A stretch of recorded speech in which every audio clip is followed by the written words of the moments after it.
Bahwa ada sosok malaikat tak bersayap, ada sosok bidadari bumi yang ternyata selama ini sering tidak kita sadari kehadirannya, yaitu sosok seorang ibu. Jadi banyak ayat Al-Quran, banyak hadis Rasulullah Shallallahu Alaihi Wasallam yang menerangkan bagaimana mulianya kedudukan seorang perempuan. Perempuan Allah kasih salah satunya rahim. Rahim itu maknanya kasih sayang. Laki-laki, bapak-bapak nggak punya rahim ya Pak ya, tapi ibu-ibu punya. Inilah kenapa ibu-ibu ketika mengurus anak rasa kasih sayangnya lebih besar dibandingkan bapak-bapak. Bukan berarti bapak-bapak tidak punya rasa kasih sayang, punya. Tetapi kalau diukur secara ukuran siapa yang lebih besar, maka jawabannya adalah ibu-ibu. Tidak usah dari jual ginjal dulu. Tadi kita lihat di jalanan, dia menuliskan satu tulisan, saya jual ginjal untuk membayar hutang anaknya. Gak usah ke permasalahan ginjal, karena ginjal ini adalah masalah paling akhir dan sering dijadikan candaan. Kita kalau sudah terlilit hutang, gak punya uang, hidup susah, pasti omongan kita, udah deh jual ginjal aja. Ya, betul gak? Hati-hati ibu bapak sekalian, punya ginjal satu itu tidak enak. Jadi kalau ngomong itu harus difilter, jangan sampai jadi doa.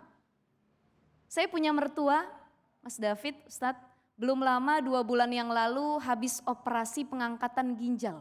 Jadi sekarang hidup dengan 1 ginjal. Nah ternyata setelah diangkat ginjalnya yang 1 dan hanya tersisa 1 saja, itu hidupnya berbeda dengan yang lalu. Gak bisa kemana-mana, lebih jauh lagi, gak boleh kecapean dan lain sebagainya. Maka yang pertama, jangan menjadikan sesuatu itu akhirnya jadi doa. Jangan sampai Allah cabut ginjal yang sudah Allah berikan untuk kesehatan kita. Yang kedua, perempuan punya rahim kasih sayang diantaranya adalah bisa dilihat sekarang dari ketika memberi makanan anaknya. Ibu-ibu kalau masak buat anak sama suami, yang didahulukan diri kita apa anak kita Bu? Anak. Ditanya sama anaknya, mama sudah makan belum? Jawabannya, sudah, padahal perutnya bunyi dari tadi. Kriuk, kriuk, kriuk, kriuk. Ini nahan lapar yang diutamakan anaknya.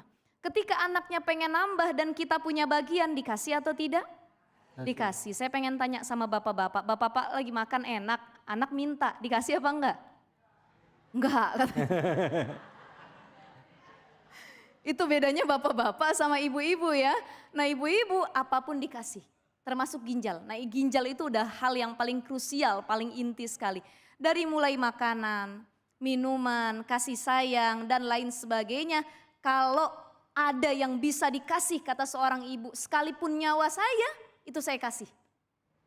Itu adalah janji seorang ibu kepada anaknya. Maka kita belajar lagi dari kisah kemarin Cianjur yang baru dilanda gempa. Kita doakan ya, kita fatihahkan mudah-mudahan yang menjadi korban husnul khotimah. Amin. Banyak amin. kisah-kisah viti-viti Mas David yang viral. Di antaranya adalah bagaimana kisah perjuangan seorang ibu yang melindungi anaknya. Anaknya selamat, ibunya wafat.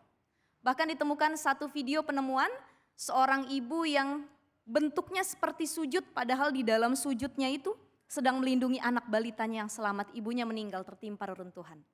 Jadi yang ingin saya sampaikan kepada para jamaah sekalian, jangan pernah melupakan jasa seorang ibu. Sebanyak apapun uang kita, setinggi jabatan apapun yang kita raih, sehebat apapun diri kita, tidak akan bisa membalas jasa seorang ibu yang diberikan kepada anak.